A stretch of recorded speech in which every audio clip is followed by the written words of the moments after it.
How are you guys? Thank you very much for joining me on my channel. Thank you for your ongoing support, and it means a great deal to me. So I'd like you to like and to subscribe. I'd love to see those numbers climbing. So certainly, if you enjoy the videos that I'm producing, please like and subscribe. So I thought, a couple of things I wanted to talk about today. Number one is the fallout from the new policies, especially on the issues of disfellowshipping, and why there's this huge fallout, where on the surface it might seem that there's certainly been a genuine softening of their archaic rules when it comes to disfellowshipping or excommunication, which leads, of course, to shunning and to all of the death-dealing consequences of being shunned from your family and your faith community. So you would assume that softening of that or those policies, those disciplinary policies, would actually be something that would be warmly received, especially by those who find themselves, for whatever reason, outside of the organisation, that being Jehovah's Witnesses. But actually quite the opposite's happened. I've been looking at a lot of your comments right across the sort of XJW community, and I see a common theme, and I'd like to talk about this.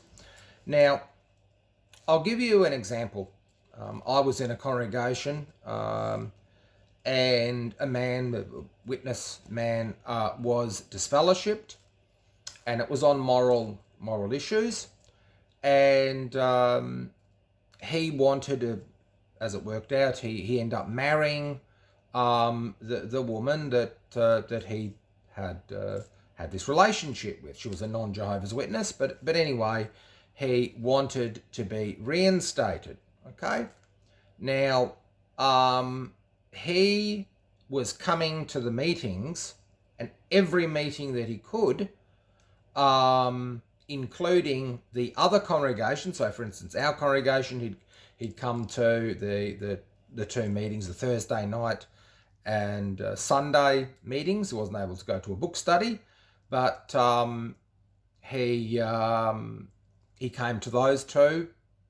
And also, he would actually attend other meetings that were at the same Kingdom Hall. Now, this went on for years. Okay, went on for years, and then eventually he was reinstated. Okay, eventually. Okay, so it was years that it took him to come back. Now, I became very good friends with this particular fellow. The point was that before he could be reinstated, the elders wanted to see that he was living his life essentially as a Jehovah's Witness, exactly as a Jehovah's Witness would, before they would reinstate him. And also, they had to get the same committee that reinstated him to be actually formed to come back and to officiate over them examining whether he could be reinstated. Now, I know that he was very hurt by that, hurt him greatly. I actually spoke to the elders about it, because to me, I couldn't understand why it took so long, and they pointed out that it was the gravity of the situation. He had cheated on his wife, he hurt his wife and children and so forth by his actions, and that because of this, there needed to be absolute proof that he was not going to, as it were, re-offend. Even that the marriage was over, he was remarried, that somehow, that before they let him in, he had to be of excellent morals for that period of time. And there's many examples of that, of people that were disfellowshipped for various reasons, and they wanted to want to be reinstated again. And it took them many years to be reinstated.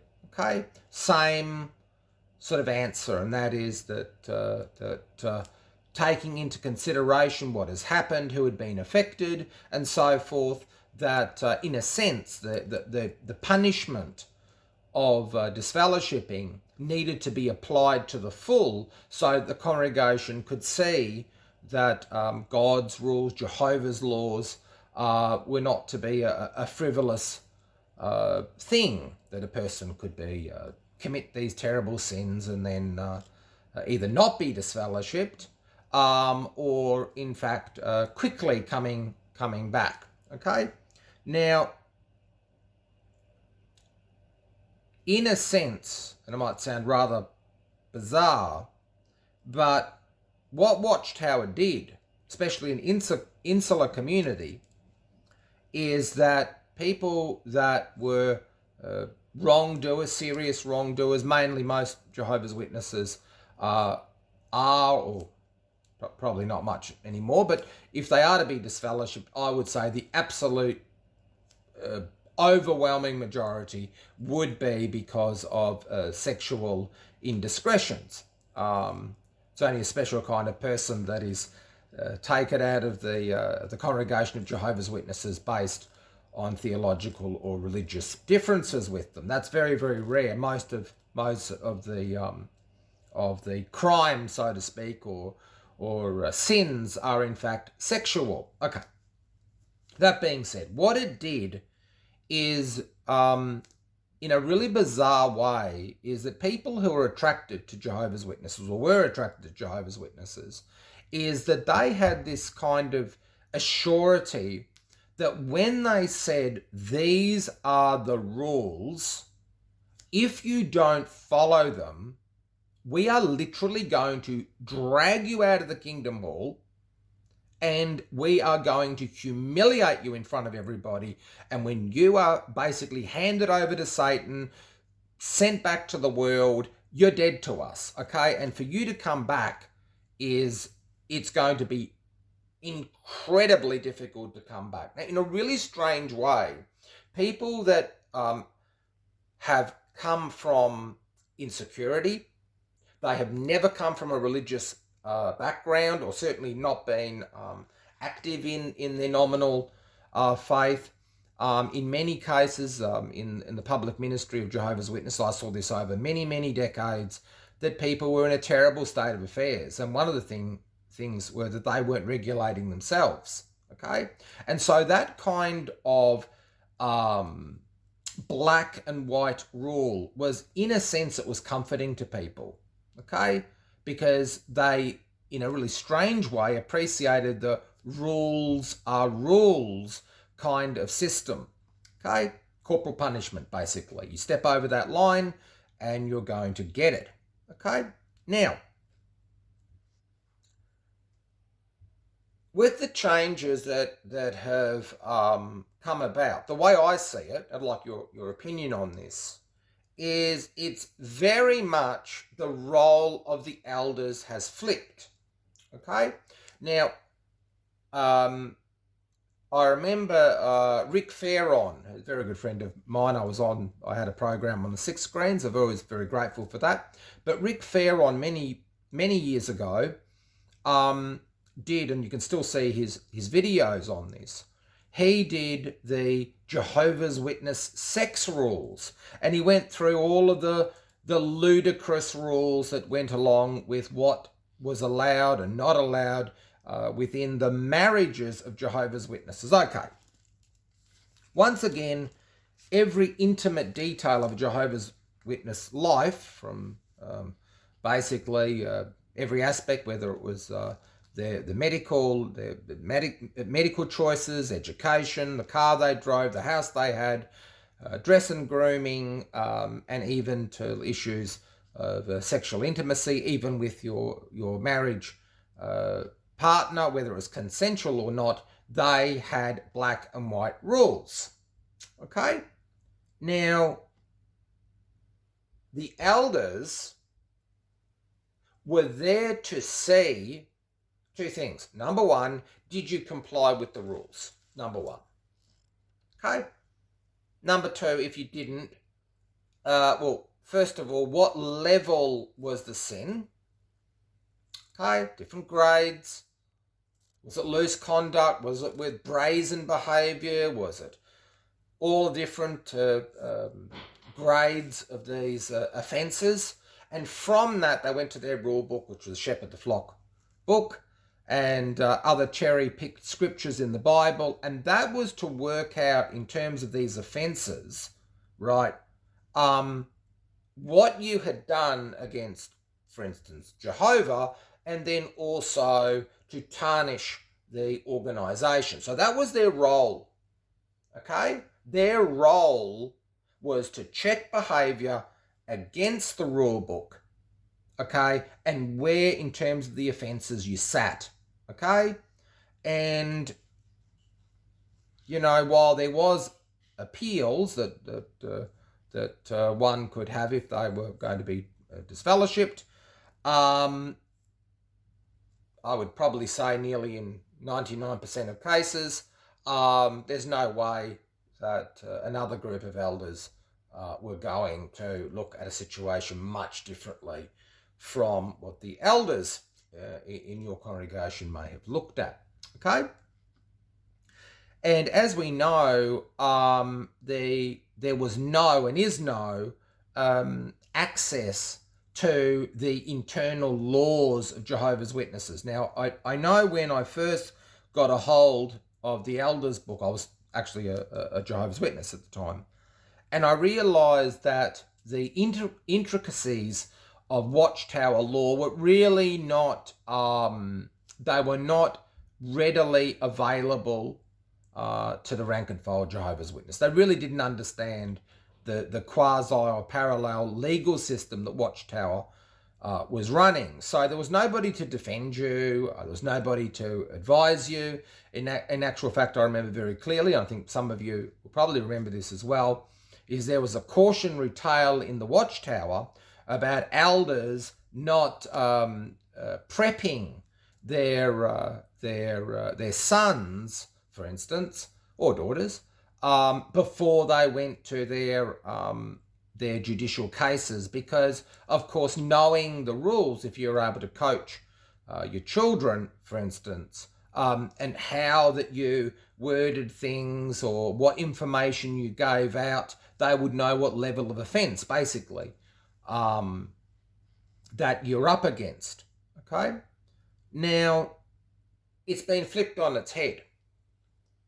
Okay, so the elders now are passive bystanders now to the sinner, okay, so to speak, the Jehovah's Witness sinner here, okay? So the elders are checking whether the person says that they're sorry, okay? That's basically it. So pretty much, if, just to give an example, if a young couple is dating and they have sex together, not married, as long as they go to the elders, even if they're caught out, and they say, oh, look, we're terribly sorry, we made a mistake, that's it, they're not going to be disfellowshipped. Okay? Now, even if that behaviour, they've been in a sexual relationship for some time, it appears to be that as long as they say, oh, I'm sorry, it's terrible mistake, no longer are the elders going to start asking the pesky questions as they did in the past about how long were you sleeping together, what kind of sexual practices did you perform, so forth and so forth. Okay, that's all gone. It's now choose your own adventure. Basically what Watchtower is saying is that you choose whether you get disfellowshipped. Okay? You choose whether you get disfellowshipped. Okay? Now,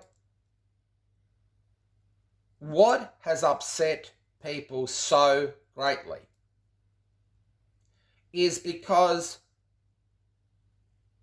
the loss of family, reputation, people's well-being, mental and emotional and spiritual well-being was absolutely destroyed because they were playing by a internal rule book. Okay? And I'm going to give you an example of the severity of that. I remember I was talking to an elder and someone was disfellowshipped.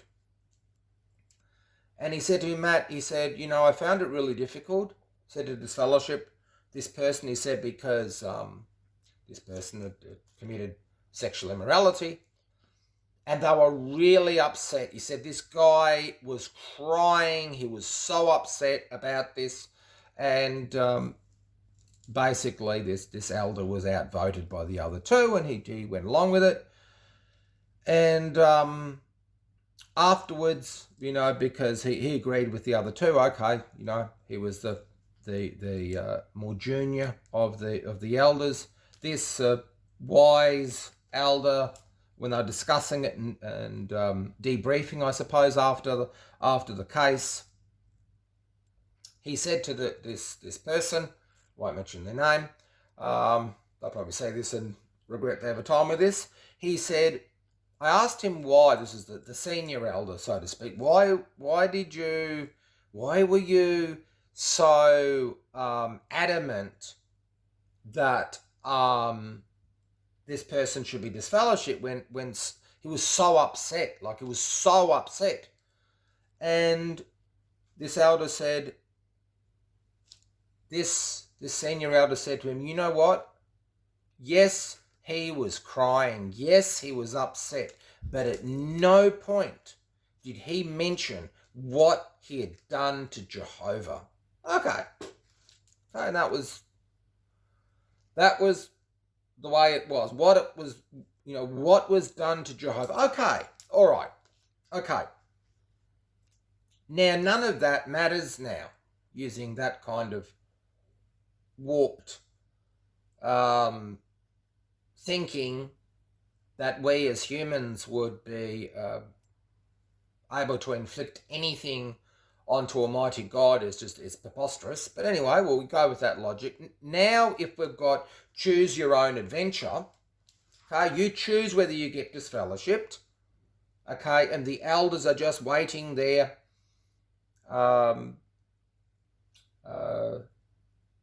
like catchers in a baseball game. They're just waiting for the, oh, I'm sorry. Okay? Now, what's going to happen? Now, remember this, that Watchtower hasn't changed for what it is. Okay? Hasn't changed. Okay? Hasn't changed. It still views that the world and everybody bar Jehovah's Witness at this present moment is controlled by Satan.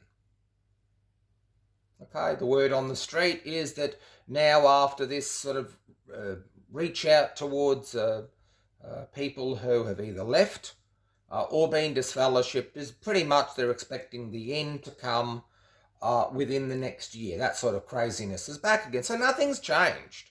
Nothing's really changed. There's a few window dressing that's changed, but essentially they are the same. They're the same group of people that believe that Jesus Christ returned invisibly in 1916, 1918, did an examination of all of the religions in the world, and then chose Judge Rutherford at the helm of the reformed Watchtower, and then later be called Jehovah's Witnesses. That was his only true religion. That was the only true religion, and that was they were the vassal kings for Almighty God, and that they were the last of Christ's brothers on earth. Okay, and that the Watchtower Bible and Tract Society of Pennsylvania was in fact the Ark. Unless you're in that organisation /Ark, most likely, and still within their belief system, you're probably going to die. Okay, especially if you've been witness to them, been witnessed by Jehovah's Witnesses. Now, the reason why, and others have said it far better than me, is that the real God of the governing body, I'm not talking about the rank and file, I'm talking about the governing body, is actually money. Okay, it's as simple as that. I remember, and I'm sure if you're a Jehovah's Witness, you'll have very similar stories or experiences to relate. And that is that when it came to our conventions, we'd have a week convention, some decades even previous to when I was born, they had them for even longer than a week. Okay, and basically, witnesses were told that it was just so important to be going to these conventions, and if your boss didn't give you the time off, well, guess what? You just went anyway. Okay, and I remember many experiences, people on the platform at the convention saying, "Look, my boss said if you go, you've lost your job." Okay, and in those times, jobs were very difficult to come by. Okay, they really were. Today, in most countries, we've pretty much got, especially in the Western countries, we've got quite full employment. Okay, if you want a job, it's there and pay good money. Years back, it wasn't. We were in recessions for many, many years in terrible economic times. So if you lost your job, and the overwhelming majority of Jehovah's Witnesses had children, and often large families with one breadwinner, being the dad, if he lost his job, that was catastrophic. That was huge. Okay? Now, the point is, when Watchtower and its governing body essentially lost the case in Norway, okay, and that was essentially about its ability to measure up to the government's expectations of a charity and community service. And one of the issues that the Norwegian government was appalled with was the disfellowshipping situation, and then they missed out on millions of corona, I think it is, or krona, I should say, still millions of US dollars worth. Something had to change. So they needed to present a case to the governments, or at least other governments, that when it came to disfellowshipping, yes, we do have that as the last resort. But you know what? If anybody comes to our elders, we're going to help them.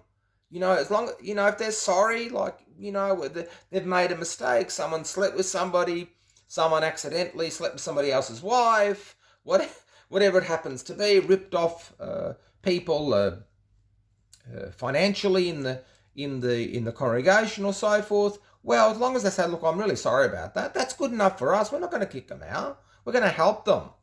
Okay? Now, why for all of those years did Jehovah's Witnesses claim that they worshipped a God that we find, for instance, and I know many of you will remember these two scriptures, Malachi chapter 3 and verse 6. I'm paraphrasing here, but that God's word will not pass away.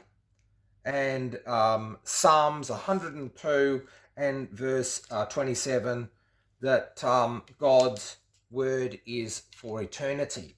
So here was this God, his standards, far as Jehovah's Witnesses were concerned, were non-negotiable, and they, as his only representatives in the world, the standards that they had were non-negotiable. That's the way it was for essentially 100 years. Okay? And now, because of money and because of shrinking membership, they've just decided to essentially turn the elders into from an enforcement role within the congregation to keep it clean. Now they're not keeping it clean anymore. What they're doing is they are basically garnishing sorries. That's all they're doing. And they can meet with people a couple of times here to see that, maybe a person's all upset and angry, but, if you give them time, and then you slowly, catchy monkey, you'll bring them around. And of course, you think about it. Someone's upset, they've done this, do you really want to lose your family? Do you really want us to kick you out? Do you really want to be disfellowshipped? Is that what you really want? We don't want to do it. We'll do anything. Now, okay, that in itself is fine. But what about the people for the smallest of things were disfellowshipped, and may I say, their cries for clemency, so to speak, for mercy, meant nothing. Someone else I know very well, and I know when he sees this, he'll appreciate this. He was a Jehovah's Witness. He was then he left, married a non-Jehovah's Witness woman, and unfortunately for him, he started talking about the Jehovah's Witnesses, in a positive way. It wasn't for him, but anyway, she became a Jehovah's Witness. Okay, he didn't. Now, but he was never ever disfellowshipped. Okay, just faded away, and that's the way it was. And then later on, they had some issues in their marriage. And then she went to the elders about him. Okay? Hadn't been attending meetings for years. And then they, out of the blue, they summoned him to the elders. And he essentially didn't even know. He knew one of the elders, didn't know the other ones. They didn't know who he was, essentially. And they started talking about the things that he had done. Now, he wasn't even a witness at the time. Okay? And then they disfellowshipped him. And so he wasn't even there. He was a lapsed witness, so to speak. And he was disfellowshipped. Okay? Now, I was in when that happened, because I know the person very, very well. And the elders I spoke to about it they weren't sure whether that really was the right thing to have been done, and they weren't sure about it, but that's just the way it goes. Okay? Now none of this would happen now.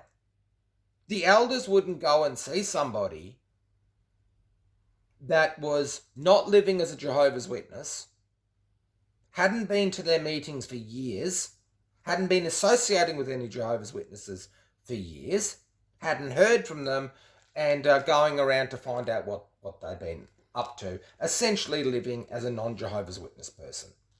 Okay? You wouldn't dream of that. Now, for me, for those who are questioning, those who are waking up, okay? Those maybe who have been Jehovah's Witnesses for many, many years, okay? I'm sure that you remember elders, district overseers, circuit overseers, drawing graphs on the board showing that Satan's system's morals were going down like this, but Jehovah's people were going up like that. I'm sure you can remember that, okay? And there was all kind of crazy things being said, like Jehovah's Witnesses didn't have the divorce rate that the worldly people had, or the suicides, or all this sort of stuff. Here we are. The question is, do you feel that an organisation that claims to be the sole bastion of truth on earth, representing Jehovah God, because look, they essentially will tell you at every moment that they are Jehovah's organisation, Jehovah's visible organisation. They don't say it's Jesus visible organisation on earth. Jesus is an afterthought. Okay? They are claiming essentially that that they really, in reality, are just dealing with Jehovah God. That's what they say. That's their belief system. Okay? And if you speak too much about Jesus, well, they're not very happy about that. Okay? There's something quite strange about that, because that's not part of the Jehovah's Witness lexicon in reality. Okay? As I said before, they claim that Jesus Christ was a Jehovah's Witness. And that's a video for another day.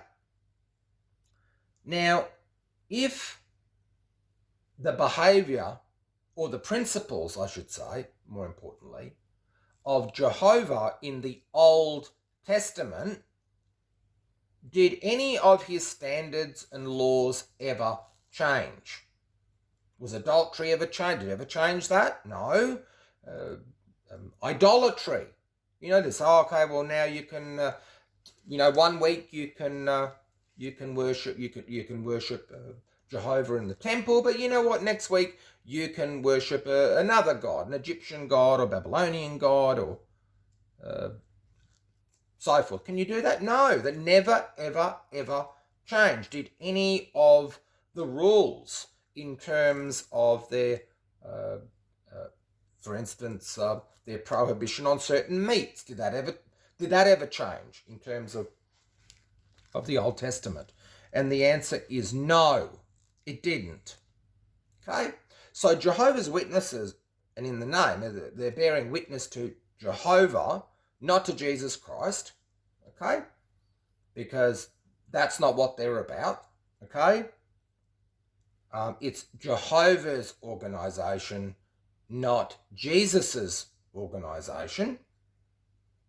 Okay? The point is this. Have they kept to their own principles, their own apparent morals? And the answer is no. Okay, nothing good for them is going to come from this. Okay, first of all, they have not addressed the damage that was done to people in which sorry wasn't good enough. Okay, past tense. The people that wanted to be reinstated as Jehovah's Witnesses were literally dragged over the coals for years, and that they had to live as Jehovah's Witnesses while not being able to be Jehovah's Witnesses. Okay, no birthdays, no Christmas, no even association with worldly people was something that they needed to be on guard against. If they were going to be reinstated, they wouldn't want to be having worldly friends. So this is the situation that was, and we're talking past tense here. All of that just gone out the window now. Okay? So this new policy will stem the tide of young people, especially, that will be able to, essentially, instead of being disfellowshipped, they'll be able to effectively live a double life and stay in and get the benefits, whatever benefits they may be as a Jehovah's Witness, and being with their family, and yet living the life that they essentially want to have. Okay? Now, there's no apology, once again, to all the people, the thousands and thousands and thousands of people, if not hundreds of thousands of people who were disfellowshipped. Now, even if a number of those people returned to the organisation after being disfellowshipped, I don't think there would be too many people that would say that it was something that they'd ever like to go through again. Okay, it was traumatic. So, of course, Watchtower will never apologise and never say to people, you know what, we were too hard. Okay, we were cruel, we were sadistic. Okay, and now we've just dropped our standards. Actually, we don't have any standards. Really. if the apparent perpetrator of these moral crimes, it's up to them whether they get disfellowshipped, well then, I mean, who would want to have their comeuppance for their wrongdoing, so to speak? Would they? No, but nobody would. It's a natural thing as humans. We don't want to be punished. That's not something generally associated with the human condition. So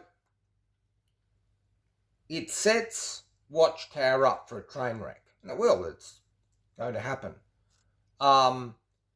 Watchtower has never been, well, certainly not in the Rutherford eras, has never really been a Christian organisation. Okay? Never.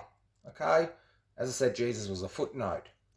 If they had have been, and they had have been focused on the gospel of Christ, they would have understood that sinners are in no position to be judging other sinners.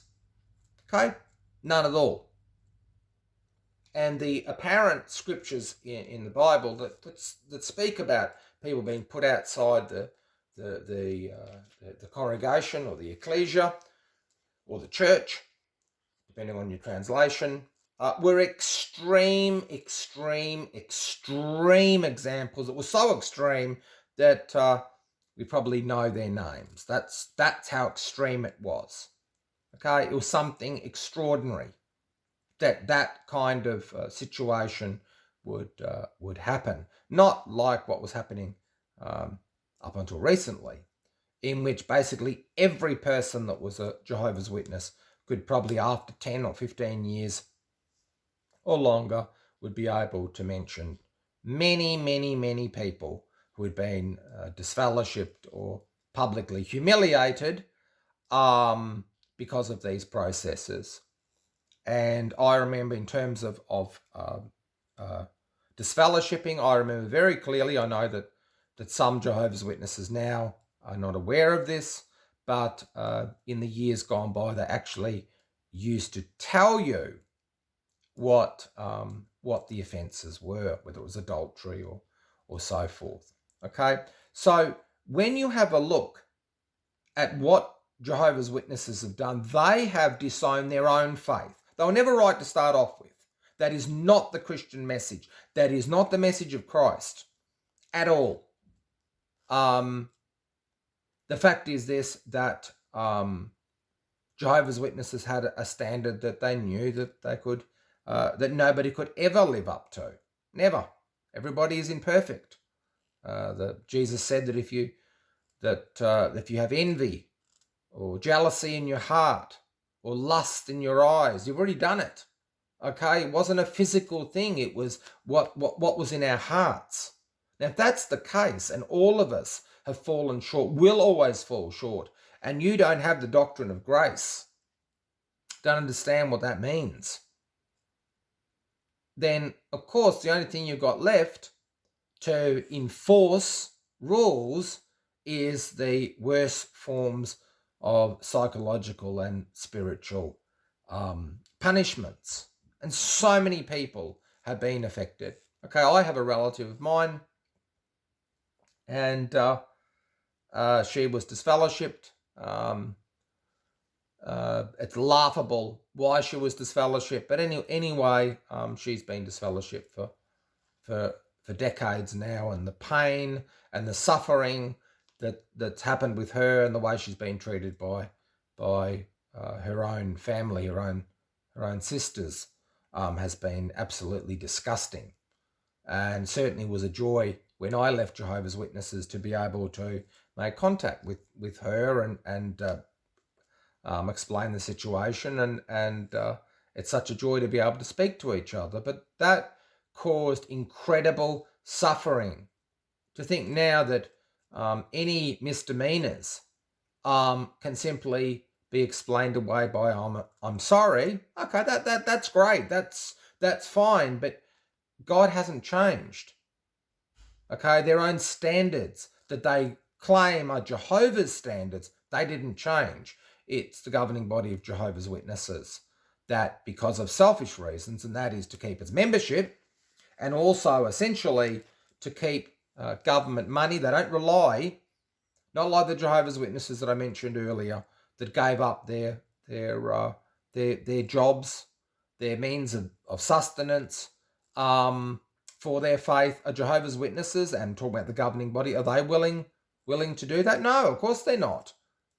They lie to the courts, and then after lying to the courts about their policies and procedures, what do? Then they're forced to make the changes. And may I just say, the XJW community, in terms of getting the intel, has been just incredible. The stuff that we're seeing is just spot on. It's been incredible.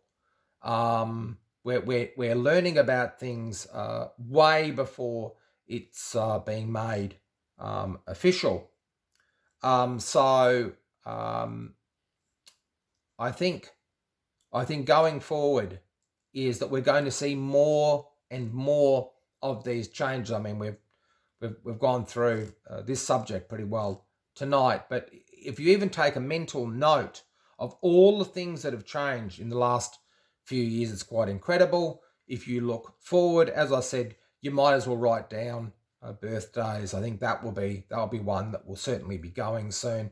Birthdays, Christmas, voting, and so forth. And of course the big doctrinal stuff, which will I think 1914 is going to be gone pretty soon, and the idiotic idea of 607, but they're other videos. So if you write them all down and you see all of this happening, and then have a look at what the result of these policies have been, you basically come to one conclusion, and that is the destruction of very gullible, and I put myself in that situation, gullible people that didn't have the ability at the time to be able to ask the critical questions about authenticity of, for instance, God appointing this group of men to be the be-all and end-all when it comes to one's spiritual life. And as they say, they're Jehovah's organisation, and while that isn't true, but certainly they have no relationship with Jesus Christ, and of course grace, because our Lord came while we were sinners. That's the way it is. And he died for us, and his suffering was for us and for our sins. So to have men going around judging other people, keeping account of the injury, keeping account of all of these sins, is just an absolutely ungodly, reckless, and demonic behaviour that has caused so much suffering. So this new light is an absolute slap in the face to all those who have been disfellowshipped, and I believe nearly all have been unjust. When now we're saying that all a person needs to do is to say that they're sorry, essentially, and they choose their own adventure. Anyway, I hope that this video is informative and thought-provoking, and I really look forward to producing another one of my videos. And actually, the next video I will do will be on the subject, we're talking about new light, will be on the subject of what do Jehovah's Witnesses say about those who are resurrected in their paradise. Are they going to marry, or are they going to have children? I think you'll be absolutely astonished when we go through what Watchtower said about that over the years. But anyway, thank you very much. I'm Matt Christopher, and it's a pleasure to be able to produce these videos. I hope they are faith strengthening, informative, and most importantly, that they are provocative in terms of getting you to think about your position, especially if you're one of Jehovah's Witnesses. Talk to you soon. Cheers.